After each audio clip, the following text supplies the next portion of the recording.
Let me start with this truth. Your life does not rise to the level of your talent. It rises to the level of your voice. Right now, there are ideas trapped inside you, dreams sitting in silence, opportunities passing by because your mouth hasn't been trained to carry the weight of who you really are. Confidence is not something you wait for. It is something you build. One word at a time.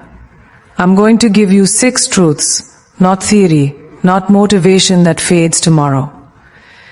This is transformation. If you're willing to apply it, confidence is not something etched into your DNA at birth.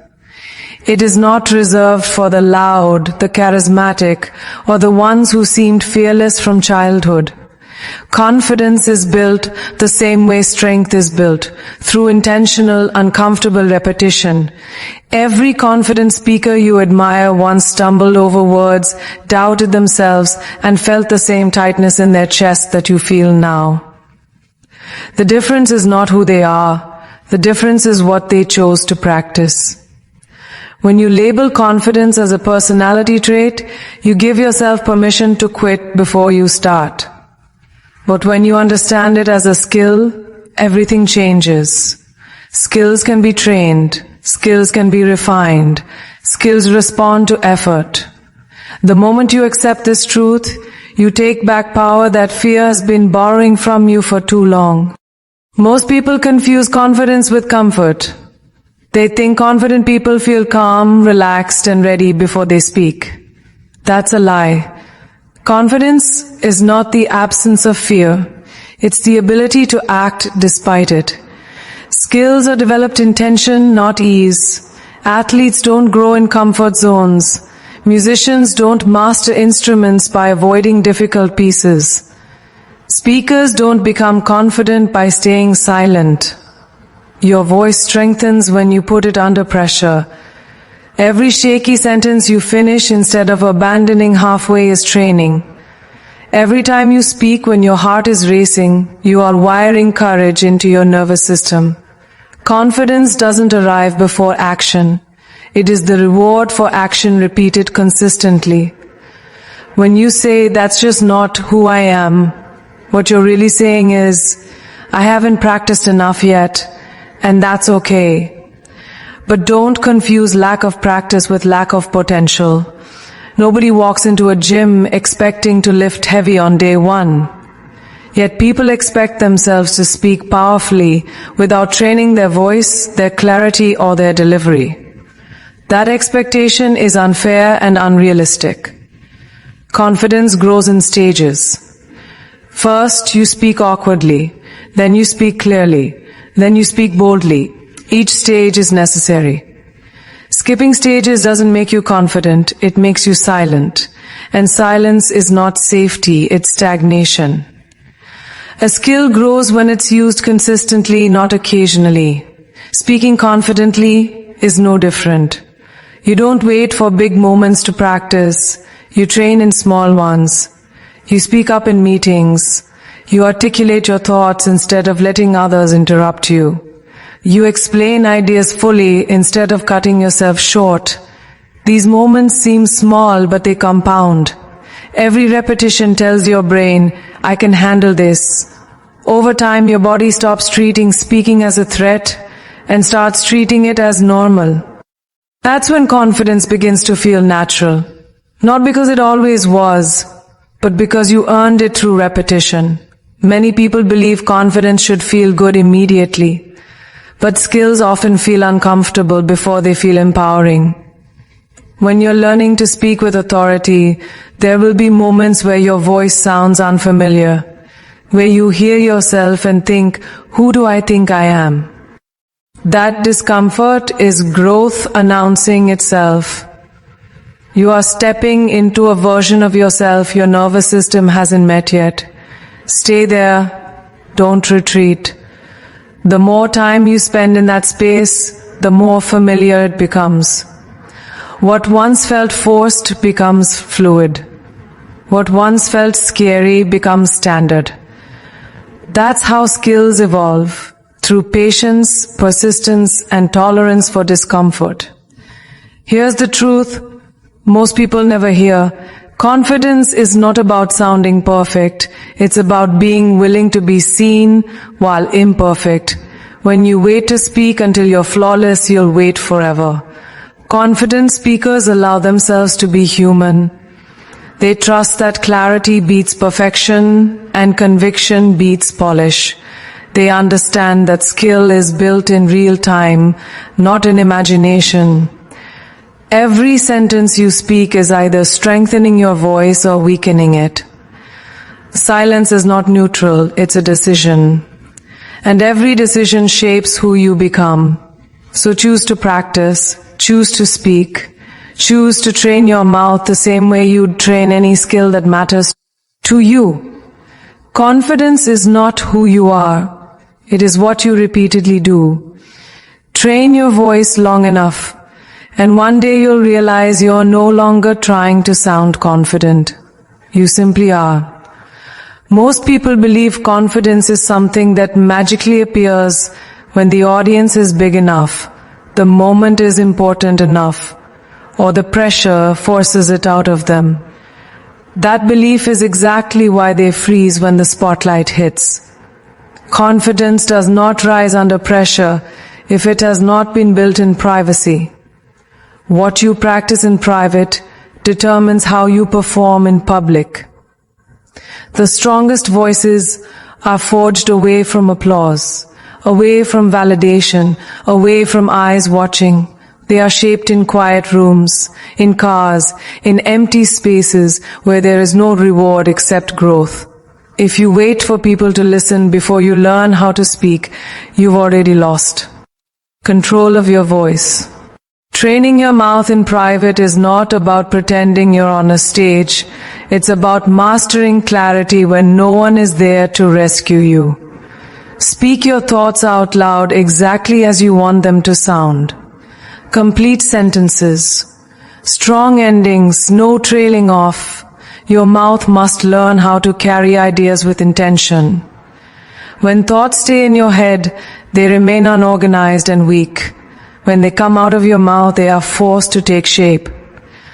Speaking out loud turns confusion into structure. It sharpens your thinking and strengthens your delivery at the same time. This is where confidence begins, not in performance but in preparation. Many people underestimate how much their mouth needs training. You train your body, your mind, your skills, but you leave your voice to chance. Your mouth is a muscle system. It learns rhythm, it learns tone, it learns authority, and it only learns through repetition. Talk through your ideas while walking. Explain concepts as if someone is listening, even when no one is. Practice speaking without filler words. Practice holding eye contact with yourself in the mirror while finishing a thought without shrinking. These moments may feel awkward, but awkwardness is the entry price to mastery.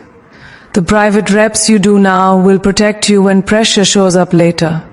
Confidence in public is simply familiarity in disguise.